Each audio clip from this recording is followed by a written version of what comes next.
ED summons RJD chief Lalu Prasad Yadav in connection with alleged railway land for job money laundering case. Of course, latest developments coming in at this point of time. Of course, viewers, we are being given to understand that ED has summoned RJD chief Lalu Prasad Yadav in connection with alleged railways land for job money laundering case. So, of course, viewers, breaking developments coming in at this point of time. ED has, in fact, summoned RJD chief Lalu Prasad Yadav and Tejasvi Yadav at this point of time. My colleague Parag joins us on the broadcast to give us more on this. What more details can you share with our viewers? तो देखिए, ED ने कथित जमीन के बदले railway में नौकरी घोटाले से जुड़े जो मनी लॉन्ड्रिंग का केस है उसमें आरजेडी के जो प्रमुख है लालू प्रसाद यादव उनको आज पेश होने का समन दिया था। और इस मामले में ईडी की टीम को पूछताछ लालू यादव के साथ करनी है। रविवार को ही बिहार का पूरा घटनाक्रम हम सब ने देखा है किस तरह से आरजेडी को सरकार के नीतीश कुमार ने बाहर किया और फिर एक बार एनडीए के साथ उन्होंने सरकार का गठन कर दिया है। अब ठीक उसके एक दिन के बाद आज लालू यादव को ईडी के सामने पेश होना है। सूत्र बता रहे हैं कि जब लालू प्रसाद यादव ईडी के दफ्तर में पहुंचेंगे तब उनके साथ आरजेडी के कई सारे कार्यकर्ता नेता बड़ी तादाद में पहुंच सकते हैं। यानी कि हम ये मान सकते हैं कि जब पूछताछ के लिए अंदर दफ्तर में ईडी के मौजूद रहेंगे लालू प्रसाद यादव तो ईडी के दफ्तर के बाहर एक बड़ी तादाद में हुजूम आरजेडी के कार्यकर्ताओं को देखने को मिल सकता है। और इसमें सबसे अहम बात यह है कि लालू प्रसाद यादव के आवास पर जाकर ईडी की टीम ने उनको नोटिस दिया था और समन उनको दिया था और आज पेश होने के लिए कहा था। देखिए, एक और इसमें दिलचस्प बात यह है कि आज तो लालू प्रसाद यादव को पेश होना है और कल तेजस्वी यादव को पेश होना है। यानी कि शनिवार का दिन पूरा कयास भरा रहा और रविवार को सत्ता परिवर्तन हुआ। सोमवार को ईडी के दफ्तर में लालू यादव को पेश होना है। मंगलवार को तेजस्वी यादव ईडी के दफ्तर में पेश होंगे।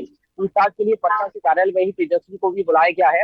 हालांकि आज जब लालू प्रसाद यादव पेश होंगे तो क्या कुछ रिएक्शन आरजेडी के कार्यकर्ताओं का रहता है उनकी सत्ता पलट की बात और ज्यादा तीसरी और तल्ख टिप्पणियां लगातार आरजेडी की तरफ से की जा रही है। और आज उसके ठीक एक दिन के बाद अगर लालू यादव की पेशी ईडी के दफ्तर में हो रही है तो ये अपने आप से बड़ी बात आरजेडी के कार्यकर्ताओं का विरोध भी आज मिलना पड़ सकता है। इसके साथ ही देखिए, सिर्फ लालू प्रसाद यादव की बात नहीं है, इससे लालू प्रसाद यादव की पत्नी या फिर पूर्व मुख्यमंत्री जो बिहार की है राबड़ी देवी उनकी बात करें, मीसा भारती की बात करें, तेजस्वी यादव की बात करें, लगातार इन सब की जो मुश्किलें हैं वो बढ़ती हुई नजर आ रही है। और ईडी का जो शिकंजा है वो लालू यादव के साथ उनके पूरे परिवार के ऊपर चपता हुआ नजर आ रहा है। ये उस समय का मामला है जब यूपीए की पहली सरकार में लालू प्रसाद यादव जेल मंत्री थे और ये आरोप लगता कि नौकरी के बदले जमीन दी गई और ये पूरा मनी लॉन्ड्रिंग का केस था। इसमें आरोप पत्र भी दाखिल किया गया, राबड़ी देवी का नाम आया, मीसा भारती का नाम आया और लालू यादव के परिवार के कई और लोगों को इसमें पूरा नामजद किया गया था। इसमें पीएमएलए की आपराधिक धाराओं के तहत मामला दर्ज हुआ है और सीबीआई द्वारा भी एक शिकायत इसमें दी गई, उसके आधार पर ये पूरा मामला दर्ज हुआ। हालांकि सीबीआई इस पूरे मामले पहले अपना आरोप पत्र जो है वो दाखिल कर चुकी है।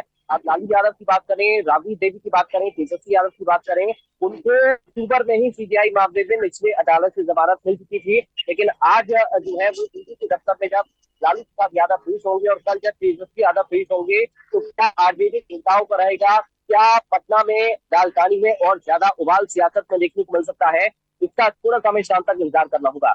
जी,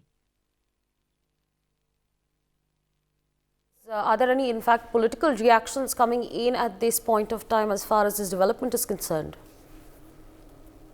बिल्कुल, देखिए अभी तक का कोई रिएक्शन इस पूरे मामले को लेकर सामने नहीं आया और जैसा कि हम पहले भी लगातार अपने दर्शकों से बता रहे हैं कि जो सत्ता पलट हुआ है उसको लेकर कोई बोलने को तैयार नहीं था लेकिन आज का जो है वो अब सत्ता को लेकर ही रिएक्शन आना शुरू हो गया। Parag, stay on with us. We're also in fact being joined by BN Jha, BJP leader at this point of time. Good morning, sir, and thank you so much for speaking to us on NewsX. Breaking developments coming in. ED has summoned Lalu Prasad Yadav and Tejasvi Yadav in connection with an alleged railway land for jobs money laundering case. What would you like to say on this? See, Lalu Yadav and Tejasvi Yadav, it's a long back that they were indulged into the land scam. It's not a new. we should not consider it like a government has changed, like Nitish Kumar joined the NDA, so ED has sent the notice. It was, I think, month back that they were on a scanning, and it's a fact that they are indulging to the scan. That's why ED is doing their job. Right, sir, absolutely. But you know, what do you think is going to happen next now, in your assessment? So ED will decide. It's a independent authority, government authority. So ED will decide what will be the fact. They will check the fact according to the fact, and punishment. They must be ready for the punishment. For more such videos, subscribe to the NewsX YouTube channel, hit the bell icon.